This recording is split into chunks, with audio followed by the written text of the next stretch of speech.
حضرات اس میں ایک قافیے کے دو شعر تھے اور وہ قافیہ تھا پتھر، اور دونوں بہت اچھی طرح سے نظم ہوئے۔ حارث کی مت پہ پڑ گئے پتھر غدیر میں، اور ایک خاموش تھے سقیفہ کے پتھر غدیر میں۔ اللہ کا شکر ہے کہ پتھر کبھی نہیں بولتا، مگر جن کے دل غدیر کی مٹی سے بنے ہیں وہ کم سے کم علی کی ولایت پہ اور علی کی مدحت پہ خاموش نہیں رہتے۔ جو لوگ غدیری ہیں اور غدیری دل جو رکھتے ہیں وہ ایک نعرہ لگائیں، نعرہ حیدری۔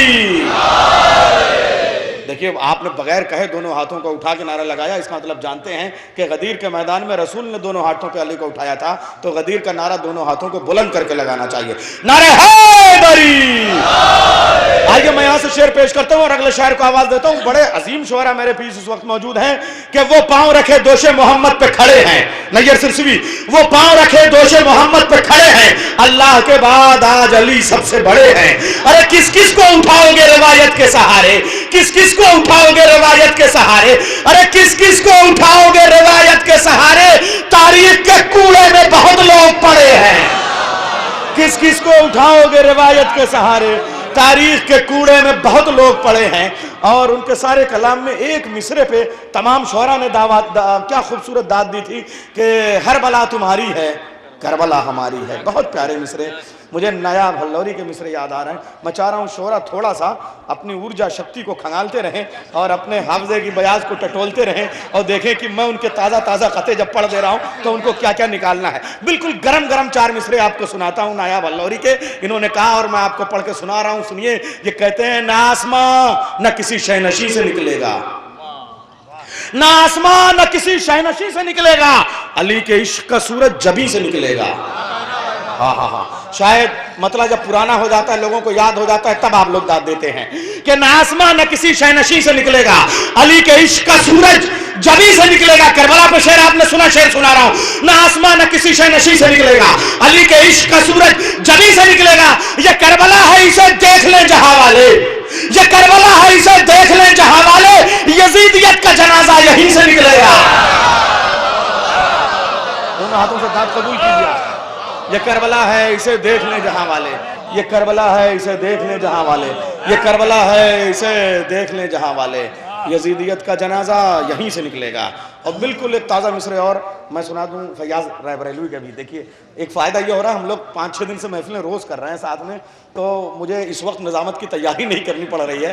وہ کل والی محفل کا آج کام آ جاتا ہے، آج والی محفل کا کل کام آ جاتا ہے، اور اس بہانے یہ سوچ رہے ہیں کہ ہم کو کچھ تازہ تازہ کہنا چاہیے گا۔ سنیے گا، یہ کہتے ہیں فیاض رائے بریلوی کے 4 مصرے پڑھانا اجازت ہے بھائی، پڑھ دے رہا ہوں کہ صاحب بیٹھ جائیں گے وہیں پر سورجوں کے قافلے، یہ سامعین نہیں ہیں، یہ سورجوں کے قافلے ہیں، بیٹھ جائیں گے وہیں پر۔ شعر کا التزام دیکھیے گا، شاعری سنیے گا کہ بیٹھ جائے گا۔ دیکھیے گا صاحب بھائی، میں اپنے سامعین کی نظر کر رہا ہوں، ڈائس کے کسی شاعر اور کسی مولوی کی نظر نہیں کر رہا ہوں، بلکہ اپنے سامعین کی نظر کر رہا ہوں یہ مصرے، اس لیے کہ انہی سامعین سے محفلیں زندہ ہیں۔